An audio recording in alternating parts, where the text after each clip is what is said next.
Hey folks, Colin here from Sumthins Recording. Today I'm going to show you 2 steps to achieving a solid and even low end on your bass guitar.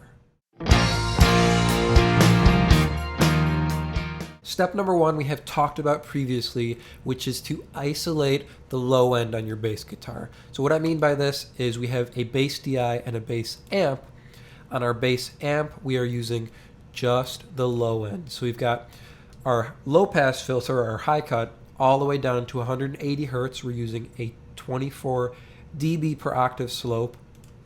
We'll keep that up here. And then on our bass amp, we have just the top end. So we have our high pass pulled up to the exact same frequency, 180 hertz, same steeper slope, 24 dB octave. This gives me better control over the low end and better control over the treble on our bass sound, so things don't get uneven later on down the road. Let me solo up the bass DI here and show you what I'm talking about. This is just the low end on our bass guitar. And also, I guess before I solo up just the DI, let me play you the bass inside the track, and then I'll solo up the bass. You can hear the bass tone as a whole, and then we'll zero in on just the DI. You can hear how we're isolating, singling out just the low end on our DI. So we have a clean low end, and then we have a separate volume fader for our top end. So here is the bass inside the final mix, and then we'll go deeper.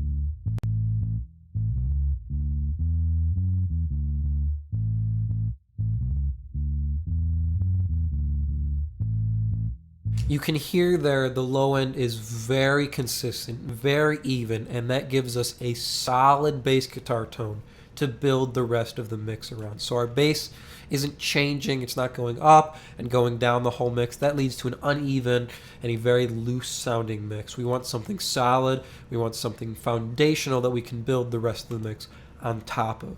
So step number 1 there again was to isolate the bass, the low end on your bass guitar, and we did that using an EQ. We rolled the low pass up to 180 hertz on our bass DI. Step number 2 is going to be to use a compressor on that same bass DI that you isolated the low end on to compress just the low end of your bass guitar. You could do this in a couple of ways. I'm doing it with a compressor on the bass DI since I did separate out the low end and the high end on this bass. If you don't want to go that route, you can always pull in a multi-band compressor as well and just compress the low end on your bass bus. We're doing it here with a compressor on the bass DI channel. So let me play you without this. Actually, we'll start with, since you've already heard it with.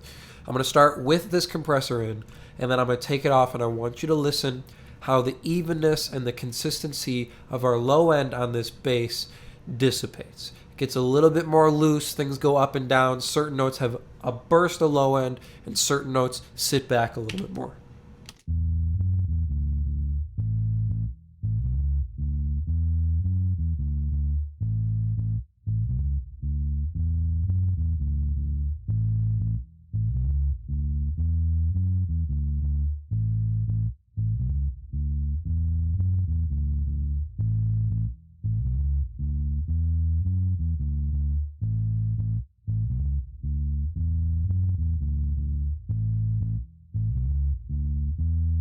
When we kick that compressor in, our low end gets a lot tighter, a lot more even sounding. So we have a stronger low end to build the rest of the mix on top of, something more consistent, something a little bit more foundational. You don't want your bass or your low end to be all over the place.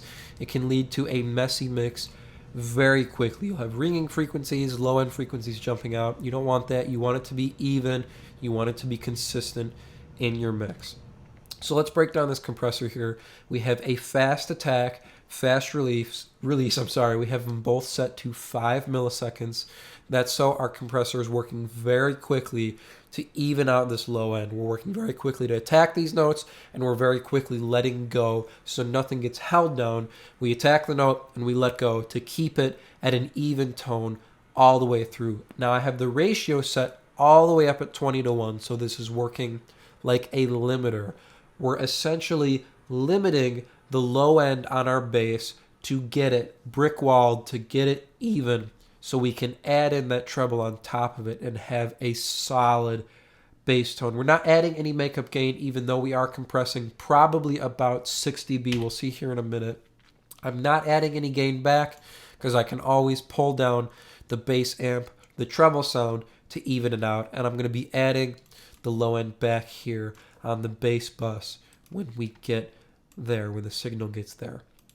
So let's take a look at this compressor one more time. I'll start without, and then I'll kick it back in. You can see how much compression we're doing, and you'll hear how the sound changes, how it gets a little bit more even. And I'll even take off the plugins on the bus so you can hear just the DI with and without this compressor, not running through the bus processing.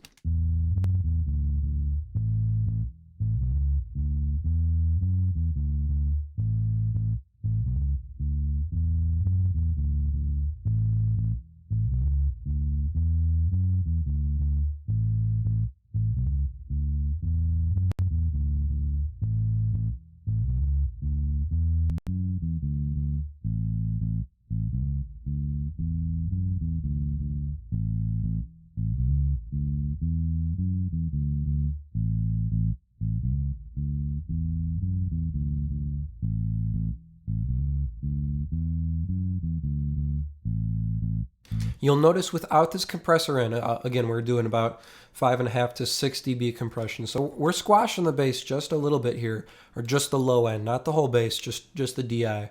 Bear that in mind when I keep saying bass. Well, we're just talking about the DI here.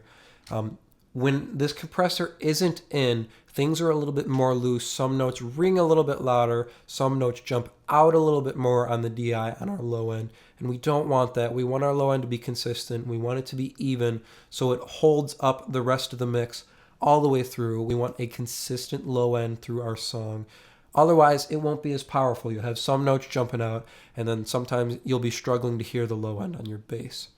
When we kick this compressor in, that's exactly what we get. We get that power, we get that evenness, and we get that consistency because it holds those louder notes in place, and it allows our quieter notes to breathe a little bit more. So any notes that do jump out get brought back by this compressor, and anything that's not allows for room to come up because we're not touching it with this compressor.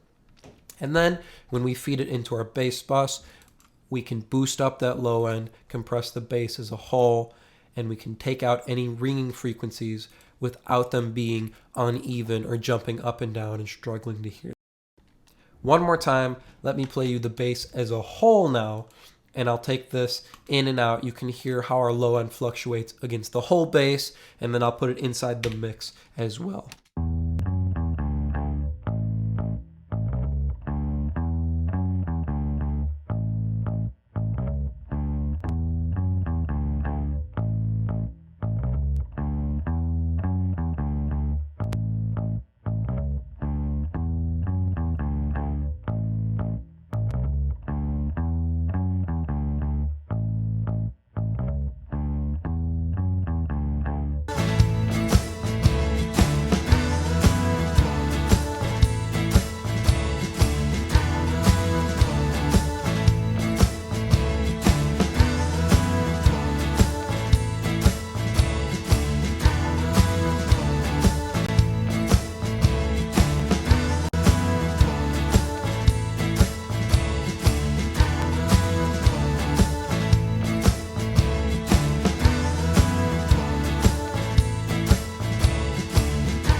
A lot more power, a lot more consistency, and a lot more evenness in terms of our low end level. This compressor also helps our bass to sit and connect a little bit more with the attack on our kick drum.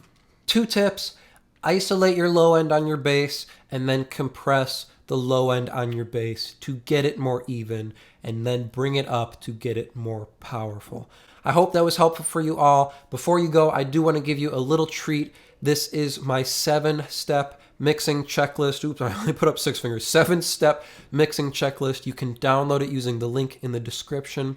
It is a free resource that I want you to have.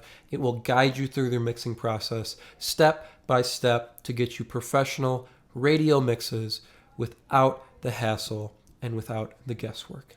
Thank you guys so much for watching, and I will see you in the next video.